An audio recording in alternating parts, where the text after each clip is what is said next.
we have a really dope guest that is coming up in a dope game. It's one of my favorites I couldn't wait to hear about. And that is Samurai Zero from Marlowe Ethos. So let's check out the trailer. Blazing cliffs. Only the Wuta would be stubborn enough to make their home on the side of a volcano. Watch your step.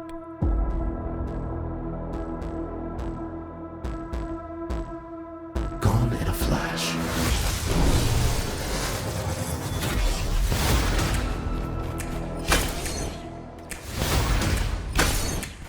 Come forward.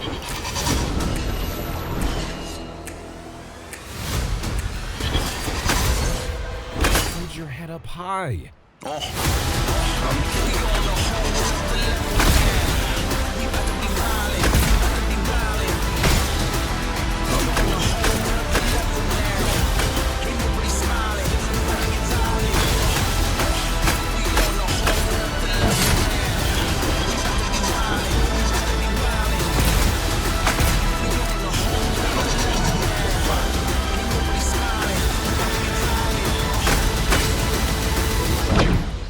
Oof.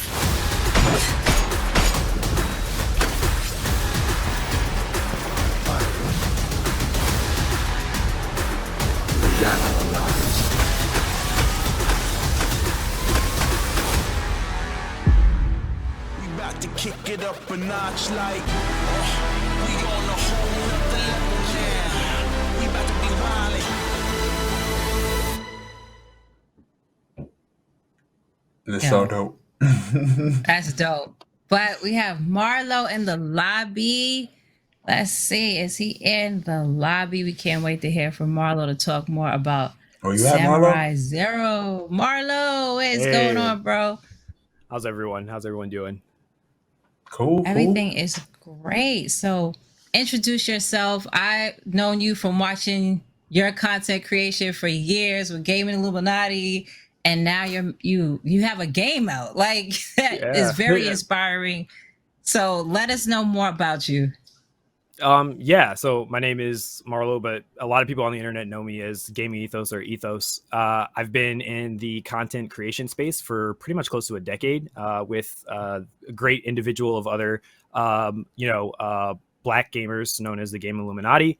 We've been doing this for like a very long time. I kind of lost track. And those are my brothers. We've been through thick and thin, from everywhere from content creation, Twitch streaming, stream team, media, like the whole 9 yards, E3. We've been, all over the place. Shout outs to my other brother, Black Okage. He recently is now on G4. So we're all doing our different things here. And so I'm now on, congrats to him. And now I'm on this path now doing game dev. So it's really cool to see how we're branching out over the years and doing our own unique things. I think it's really awesome. I love it because you give inspiration to me to make a game one day, coming from reporting and content creation. So I have to ask, what made you say, okay, I'm playing these games, now I want to make them? So I think it was like twofold. I think originally when I started doing content creation, I was getting a lot of feedback from people who were saying like, I really like the way that you analyze games, the way that you talk about games. I think it brings a really unique perspective that we don't see a lot. A lot of people were like, yo, like these are great ideas. It would have been cool if you would make a game. And I've had experience beforehand, like when I was back in high school, I did little like fan games. Like I did some anime fan games. The legal aspect of it was very, shady, but it was like little personal projects here and there that I really enjoyed making. And then from there, a couple years later, a couple of games had come out that I think really inspired me. And then I finally decided I kind of got tired of the content creation side of making YouTube videos and stuff like that. And I kind of wanted to shift from kind of like critiquing games and analyzing them to creating my own based off of that bedrock of like what I learned. So I wanted to basically play it. Oh, by the way, I should mention this might be a first for your show. Paul didn't know that it was a multiplayer game or that he needed another person, so I will be playing with him. So I will actually be Okay. trying to talk with you and play with the game at the same time. Sounds So if I wonder if I'm a little distracted, that's why. But yeah, but you're actually watching the game right now. Yeah. So yeah, that's the gist of it, pretty much in a nutshell. Oh, he actually. But Okay. what games? You said some games inspired you. What games inspired you? It's actually funny you said that because I was on Twitter earlier and I actually did a tweet about this. So I'd say the three like games from a while back that inspired me was Mass Effect 1, Mirror's Edge, and Mass Effect 1? Titanfall. Yeah, the OG Mass Effect. I didn't realize how old the game was since they did their legendary. Yeah. No, edition. I played Mass Effect 1 too, but you know, I Yeah. always hear Mass Effect 2, not 1. Oh, so yeah, people love to, but one, like, I feel like one kind of like gave me a super, like, that was the beginning of it for me, and I think really set like a relationship for me on like the game. I'm actually being distracted because Paul here is trying to win. So I think like that was like a big inspiration for me. Like for me, I love the entire trilogy equally. Like it's kind of hard if people are like, "Hey, tell me your favorite Mass Effect." I love like 1, 2, and 3 like almost evenly. Mass Effect But one is I there think to was me the too. biggest one. Yeah, I love it to death. Mirror's Edge, I like that was like a really unique game for me because like I'd never played a game with like parkour before for that game, and that really like sold me on like I love like that type of movement. And Titanfall was like the best of both worlds. It was a game that mixed the shooting aspects of like Call of Duty and first-person shooters with like that parkour movement system that really no games had ever tried before, and it like changed everything from that point. And then most recently, I mean, this game just came out, or I should say expansion, but shout out to Final Fantasy 14 and Walker. Shout out to everybody in the queues. I know everybody's been struggling with the queues, but I recently beat it, and it was truly an inspiring experience, and probably my favorite game I played this year. Yeah. Yeah, that Overall, the game endings, took a friend away from me. He's been on that game like forever. I'm like, are you still here? Like, so It is. It's a cult. It's a definitely cult. It's a cult. Yeah. I appreciate y'all at times, but it's a cult. So I have to ask because you mentioned anime. Like anime is very dear to me. I love samurai. Like to me, you combine like samurai. Two of my favorite themes, samurai and cyberpunk, together in a cybernetic samurai type of way, but still kept the essence of like the Edo period too in the story. Can you tell us more about the story? Because I think it's really interesting. Sure, yeah. So it's kind of interesting when I talk about this because a lot of people usually say like with multiplayer games, there's no story with multiplayer games for the most part. And we spent a lot of time in pre-production, like I'm talking years, really building out like I say Mass Effect 1 was a big inspiration, and it was an inspiration for this game because I felt Mass Effect 1 really nailed world building and really engaging you in a world that felt truly like unique and different and had a lot of depth to it when it came to its characters and like the world and the world building that they built out all those years ago that went throughout the whole trilogy. So for us, like this story is basically best described as like it's what we call science fantasy. So it is a mix of what we say is what happens if we take a sort of Japanese inspired traditionalist society and they were suddenly interrupted with the discovery of advanced like sci-fi technology. So in the story, there is basically a. I'm sorry, Paul. I'm just like destroying you right now. There is a. I should probably let him win around so people can see what it looks like to win. So in the story, there is a underground location called the City of Glass that the people have discovered, and it's this advanced sci-fi location with these skyscrapers and glass buildings, like way different from this like Japanese fantasy society that's been built before, and it changes overnight the entire like setup of the entire world. So it introduces like a brand new power struggle of there's this new technology in the world of like this of sci-fi, and it's changing. Oh, he landed it. And it's changing how we like see and perceive like power structures and how society reacts to those things. Like how does technology change us? And so what you're seeing in the game, that in the way that you play it, is you're starting to see the beginning of that renaissance where you're seeing characters who take this technology and love it, and so they start to change themselves with it. The character you're seeing now is Ryder. He's actually, I thought was cool, like a robotic samurai. Like he's operated by an actual person, so it's like kind of like a puppet in that way. But like there's other characters in the game that don't like the technology and think it is It is a disgraceful form of combat. It's not the way that the samurai have fought for years, where it's more traditional. They believe in like natural strength and talent, and not using technology as a way to, gain power. So what we're trying to do with the game is we're creating a cast of characters in this multiplayer universe that evolve and change throughout the lifetime of the game. Where a lot of multiplayer games you play and they feel static. So it's like, you play the game and the character acts one way when you first start playing the game, and they're still the same way they are like a year after while you're still playing the game. What we want to make is we want to make a cast of characters and a game where the characters actually evolve with the story of the game, that actually evolves as you play it throughout the lifetime of it.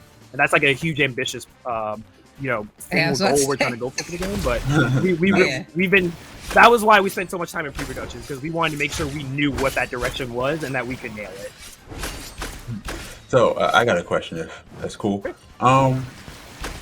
So it's less of a softball question, because I always find it interesting when people go from critiquing games and like being streamers and content creators to making transition over to development. How do you think your game holds up to a lot of the games you critiqued? Oh, so that's interesting. I actually have nightmares of I imagining a younger version of myself. Like, I personally kind of hate the younger version of myself from back then. Like there's stuff that I said back then that I cringe about now, because I think I've been given like it's one thing to criticize, I think, a lot of games, but when you have to do it yourself, you really start to have a lot of empathy for developers and what they go through. Well, hold on, Paul. You start to have a lot of empathy on the process that it makes video games, because video games really are it's a miracle. I think every game that comes out is honestly a miracle that they even come out, because they are definitely it's a very difficult process that takes a lot of time and nurturing to go through. And so for me, I think one of the interesting things I think in that critique aspect is I kind of, like I was saying, I kind of had a dream, or I kind of know it's going to happen, where there's probably going to be that younger version of me or someone else who will take up that mantle and be it'll be a kind of a reverse, where I'm seeing now from the opposite side someone criticizing my game, or looking at it and critiquing it and analyzing it, and I'm looking forward to it. I've never been one to stray away from criticism or critique, and I feel it just makes you realize how people perceive certain things, and how things that you like and things that people that's, I think, is the cool thing, is the connection aspect. Is just people who see the game and they try, and they're just dude, this is my favorite game, oh my god, I love this game, it reminds me of something when I grew up as a kid, or this is something different that I've never played before, and I've fallen in love with it. So that's really, I feel from the critique aspect of being a content creator, and now just becoming a developer, just having that appreciation for the art.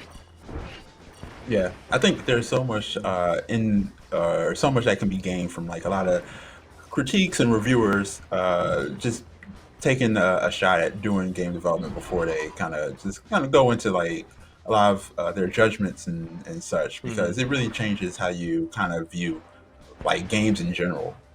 We're spoiled. 100%. Yeah, I feel Us as gamers are spoiled. Very spoiled. I feel we are spoiled, but I feel also on top of that, I think gamers give a really good perspective on things. I think obviously they are the lifeblood of a lot of our games, and it's always important to appreciate them, and the perspectives they do in the community, and some of the amazing work that they all bring together to really make their games the best, and how their communities work together and really promote your game. A lot of the thing I've discovered over the years is that a lot of the people who are most critical, or the people that say the most about your game, or try to talk about it or critique it or review it, is because it comes from a place of love. A lot of them love those games, or they love your game, and a lot of them feel well, my experience. I respectfully disagree. disagree For everybody, but yeah, I won't. They I either won't say hate it until they love it, or they love Yes. it until they Or they hate love it it to till love they it hate it. again. Right, but for me, luckily for me, I've had a journey of really supportive people who've backed me from the very beginning, from when I did this years ago, and just to see me transition in this spot, and them really supporting that, that's been one of the things that I've always treasured, and I've always loved, especially when we build this community, is people who do support us. There's definitely always the haters and the trolls and stuff like that, but I feel focusing more on the people that genuinely do care about your game and do support your game, those are the people that you should ride for, and those are the people that you should always be building your games towards. So yeah, definitely. Yeah, thank you so much, Marlowe. I appreciate your passion for gaming, and even wanting to take the step to go from playing games, critiquing games, loving them, and then wanting to actually transition into making. I think that's so inspiring, and it's inspiring me. We're gonna have to talk so I can figure out what game I want to make. Probably Neil, Sure. I got you. Also, of course, indie game dev of the year. But thank you, Marlowe. Is there anything else you want to leave us for the fans? I know the Discord. I'm in the Discord, so let us know what you have in store coming up with updates. Yeah, so a lot of stuff actually. Obviously, if you like what you see and you're interested, what I was just playing and showing was a little bit of a prototype vertical slice. We had a play test back in June that people were able to play it and try it out and give us feedback on. We've been a little bit heads down right now because there's a lot of crazy stuff happening in the back end, and we are working on pushing the game now to have 3v3 and allow you guys to have team-based multiplayer matches that you're going to be able to play as teams. And we're going to be revealing a lot more of the cast and more samurai moving into 2022. So look forward to that. We're on Steam right now, so of course you can wishlist us. And you can check out our website at samurai0.com. I'm here to announce also that we will have a playtest early next year. So if you are interested in trying this game out again, a lot of people have been begging for it to go back online. We will be opening the playtest. So if you want to play more of it, you can. And on top of that, we'll be showing brand new content very soon. So, yep. Exclusive. Thank you. Yeah, there you go. Exclusive. World Thank you premiere. so No problem. much. World premiere. World premiere. Thank you so much, Marlowe. We appreciate you so much. Thank you for coming through. Thank you for having me. I really do appreciate it. And thanks everybody in the chat who've taken a look at Samurai Zero and check it out. Really appreciate all of you.